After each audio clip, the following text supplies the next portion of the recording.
और इस वक्त की अहम खबर आपको दे दें, मुंबई पुणे एक्सप्रेसवे पर सड़क हादसे के ताल्लुक से खबर आ रही है।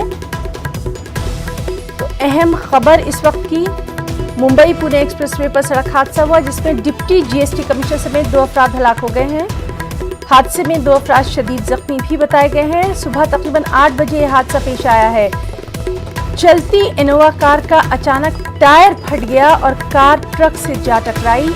इसी इनोवा कार में डिप्टी जीएसटी कमिश्नर सवार थे जिनकी मौत हो गई है। तो आपको बताएं कि मुंबई पुणे एक्सप्रेसवे पर सड़क हादसा पेश आया है। सुबह 8 बजे यह हादसा पेश आया और इसमें डिप्टी जीएसटी कमिश्नर समेत 2 अफराद हलाक हो गए हैं। 2 अफराद के जख्मी होने की खबर है। चलती इनोवा कार का अचानक टायर फट गया था, कार ट्रक से जा टकराई जिसकी वजह से ये अफसोसनाक हादसा पेश आया।